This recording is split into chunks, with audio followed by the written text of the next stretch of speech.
Hello, good morning, नमस्कार, कैसे हो आप सब? उम्मीद करते हैं सब बढ़िया से होंगे और मज़े से होंगे। आप सबके अपने चैनल में आपका बहुत-बहुत स्वागत है दोस्तों। तो अभी सुबह के टाइम है और मैं सो के उठी हूँ, करीबन अभी 7 बज रहे हैं और ठंड बहुत ज़्यादा हो गई है दोस्तों। अचानक से जो है ना 2-3 दिन से ठंड बहुत बढ़ गई है।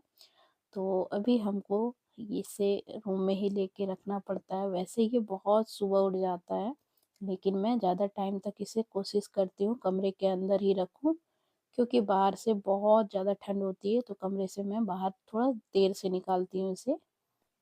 तो गाइज़ आपको मैं आज एक एक्सपेरिमेंट दिखाती हूँ। तो ये देखिएगा, ये जला हुआ तेल है और इसमें ये पैकेट जैसा जो मैंने डाला है ना, ये इसकी प्यूरीफाई करने के लिए मैंने डाला है। तो ये जली हुई रिफाइन है जिसमें पूड़ियाँ मैंने तली थी, तो करीबन 2-3 दिन की तली हुई है।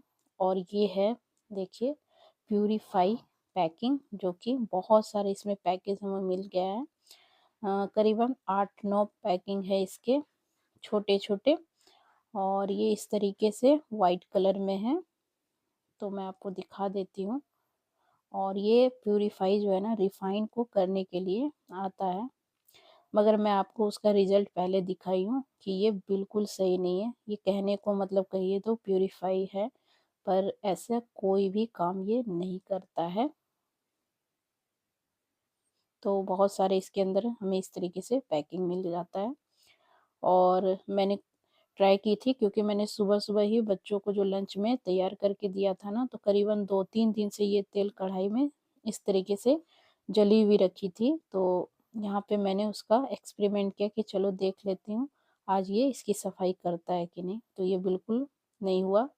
फिर मैंने रिफाइन को दूसरे डब्बे में रख दिया और अब हमारा रेगुलर काम स्टार्ट हो गया, जो रोज़ की मैं करती हूँ।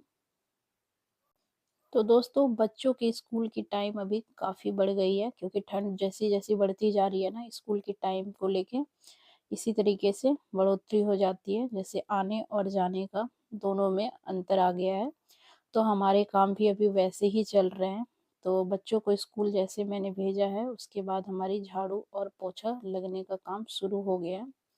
तो उन लोगों को लंच बना के मैं दे दी थी और करीबन मैं सुबह आज थोड़ी लेट से उठी हूँ, क्योंकि ठंड इतनी ज़्यादा लगती है ना दोस्तों, कि उठने का बिल्कुल मन नहीं होता। लेकिन आलस को छोड़ के ये सारे काम मैं फटाफट से निपटाऊंगी, उसके बाद नहाऊंगी। नहाने के बाद फिर होगी हमारी पूजा।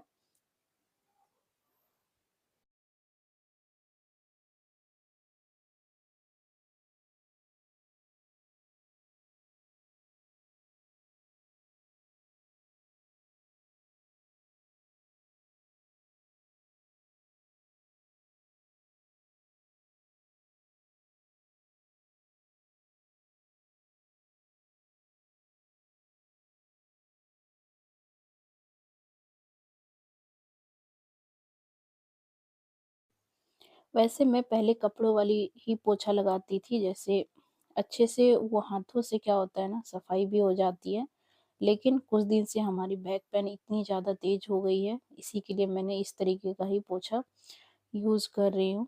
तो थोड़ा-सा ये आसान होता है, पर क्लीनिंग मेरी उतनी अच्छी नहीं होती है इससे।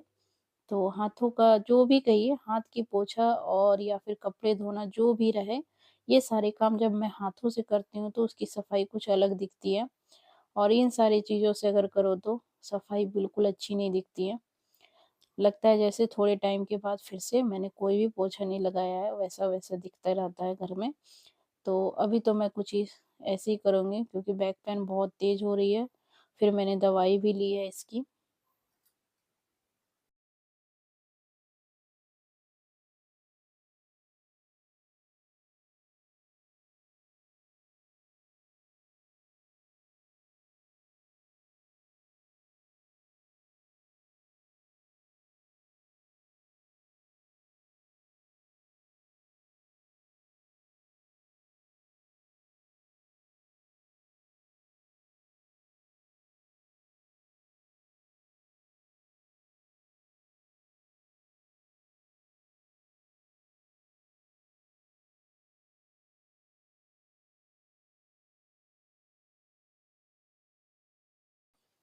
तो सारे काम लेट ही चल रहे हैं। वैसे एक रीज़न ये भी है कि हमारे घर पे एक पानी की समस्या बहुत गंभीर बनी हुई है, क्योंकि बहुत सारी चीज़ें ऐसी हो जाती हैं ना, सब कुछ तो पानी पे ही डिपेंड है। सारी घर छोटा हो या फिर बड़ा हो, लेकिन अगर पानी की व्यवस्था सही से नहीं हो पाती है ना, तो सब चीज़ बिखर जाती है। बस वैसा ही कुछ हुआ है। रात से पानी बहुत चलाने की कोशिश की रही है, लेकिन मोटर क्या है ना, पानी ऊपर उठा ही नहीं रही है, तो जिसकी वजह से ये परेशानी हो गई है।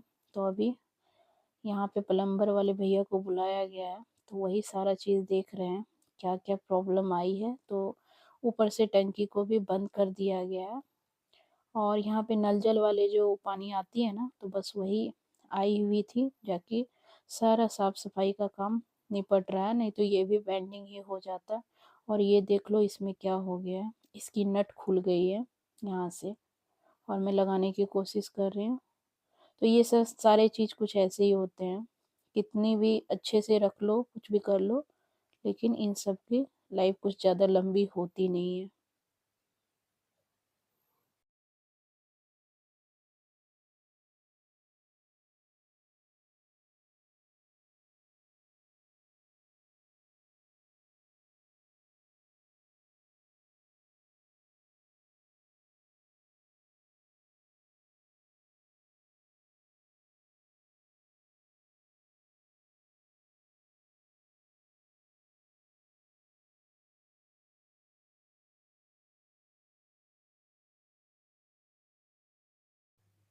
और उसको मैं अभी तक ठीक करने की कोशिश में लगी हूँ, तब तक प्लम्बर वाले भैया भी आ गए हैं, और यहाँ से मोटर इनको दिखाया जा रहा है, जहाँ से ये साइड में हमारा मोटर लगा हुआ है, तो उनको दिखाया गया है। इस तरीके से पोछा लगाने में हमको बहुत दिक्कत हो रही है। ये देखिए, एक जा रहे हैं तो एक आ रहे हैं, तो इस तरीके से पोछा मैं सही से लगा नहीं पा रही हूँ।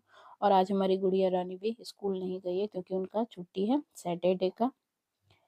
और यहाँ पे इनका ज़्यादातर सैटरडे और संडे 2 दिन छुट्टी रहता है, और बाकी तो बड़े बच्चे हैं तो उनकी स्कूल रेगुलर रहती है, सिर्फ संडे की छुट्टी तो रहती ही है। और यहाँ पे मैं पोछा देखिए कितनी भी कोशिश करो, कुछ मुझे सही लगता ही नहीं है इनसे पोछा लगाने के लिए। अब मुझे बहुत दिक्कत आ रही थी, झुकने में भी प्रॉब्लम हो रही थी, तो मैं ज़्यादा अंदर इस तरीके से नहीं लगा पाई हूँ। हल्के हाथों से भी पोछा मैं लगा देती हूँ, क्योंकि थोड़ी बहुत सफाई रहनी अच्छी होती है।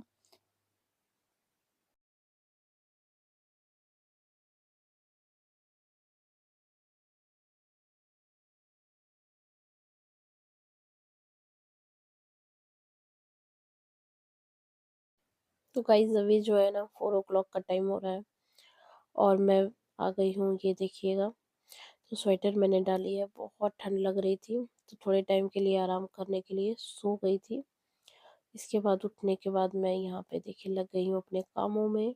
तो यहाँ पे बहुत सारे फ्रूट्स रखे हुए थे, जो कि बच्चों के लिए लाए थे मैंने मार्केट से, और 1 वीक हो चुके थे, लेकिन अभी तक इसकी फ्रूट्स ख़त्म नहीं हुए थे। और बहुत सारे एक-एक करके फ्रूट्स जो है ना गलना शुरू हो गया था, तो चलो मैं सोच रही हूँ इसके मैं जूस निकाल देती हूँ।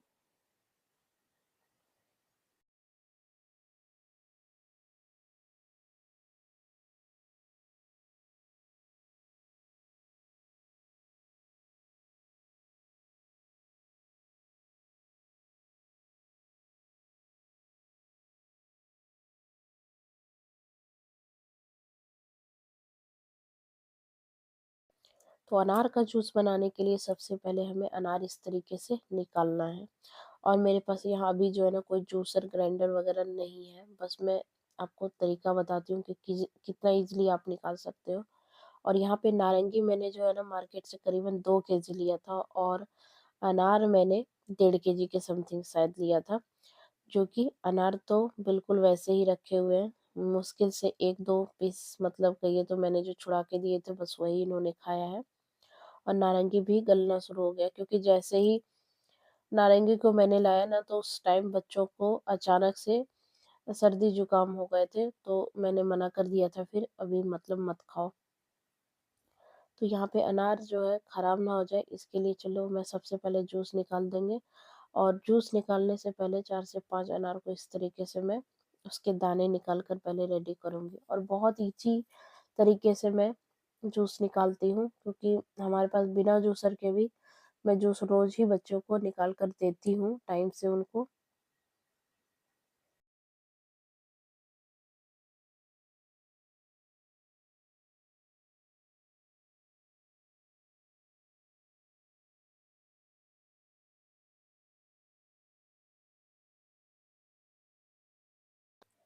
तो गाइस कितनी भी कोशिश कर लो बच्चों को टाइम से, मतलब इनकी ताकत वाली चीज़ें जो भी इनको मैं बना के देती हूँ बहुत मुश्किल से लेते हैं। इतना आसान नहीं है कि बच्चे ईज़िली कोई भी चीज़ें खा ले, पी ले। बहुत मेहनत करनी पड़ती है दोस्तों। सिंपल सी अगर सोचे तो मतलब इनके पीछे हाथ धो के पड़ना पड़ता है, तभी ये चीज़ें को खाते हैं, या फिर मैं इसको जूस बना के ही दूँगी तो पी लेंगे ये फिर।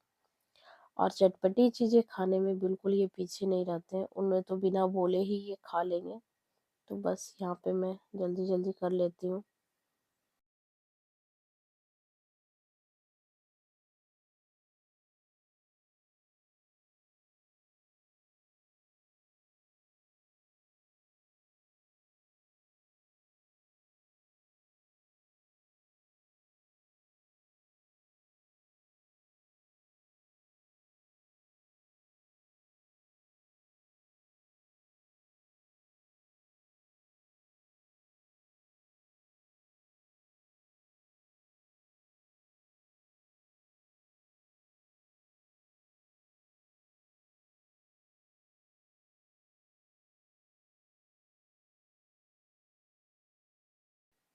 तो भाई जूस बनने में तो बिल्कुल टाइम नहीं लगेगा, बस इसे छुड़ाने में जो टाइम लग रहा है, तो बस वो भी मतलब कहिए तो अनार में ही सबसे ज़्यादा मुश्किल होता है छुड़ाने के लिए।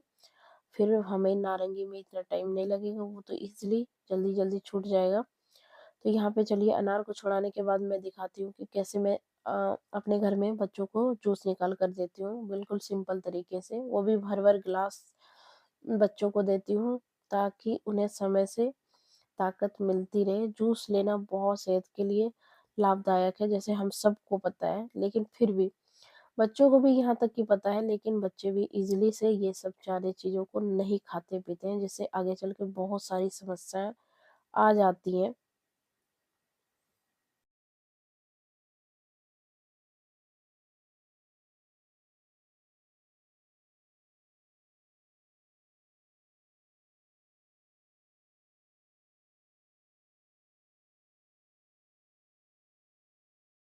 और सारे दानों को मैंने देखिए इस तरीके से मिक्सी में 1 से 2 राउंड लगाया, और ये हमारा जूस बनकर हो गया है तैयार।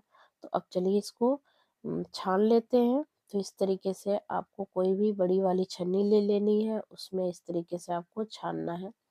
तो ये बारीक रूप से छँट भी जाती है, इसके दाने देखिए बिल्कुल अलग हैं, और हमारा जूस बिल्कुल अलग हो चुका है। तो थोड़े-थोड़े करके मैं मिक्सी ग्राइंडर में से 1 से 2 राउंड लगाती हूँ, और ये ईज़िली से हमारा जूस बनकर तैयार हो गया है। तो गाइस बिना किसी जूसर मशीन के, मिक्सी तो हर घर में अवेलेबल है। मिक्सी के बगैर तो किसी का ऐसा नहीं है कि काम चल जाएगा। तो मिक्सी तो होती ही होती है, तो बस आपको किसी भी जूसर मशीन की लेने की कोई आवश्यकता नहीं है। आप उसमें अनार के जूस भी निकाल सकते हो, और नारंगी के भी जूस निकाल सकते हो। तो ये देखिए, तो यहाँ पे मैंने 1 ग्लास इस तरीके से भर के अनार का जूस निकाला। अब उसी तरीके से मैं नारंगी का भी जूस निकालूँगी, और बहुत ही आसान है निकालना। तो इसका भी जूस, मेरे दोनों बच्चे हैं अलग-अलग जूस पिएँगे। एक मैं नारंगी का निकाल के दे दूँगी, और दूसरा अनार का मैंने पहले निकाल लिया है। तो ये बच्चे पी लेंगे। चलिए मिलते हैं अगले वीडियो में, तब तक के लिए आप सबका बहुत-बहुत धन्यवाद। वीडियो को लाइक करना, शेयर करना और सब्सक्राइब करना।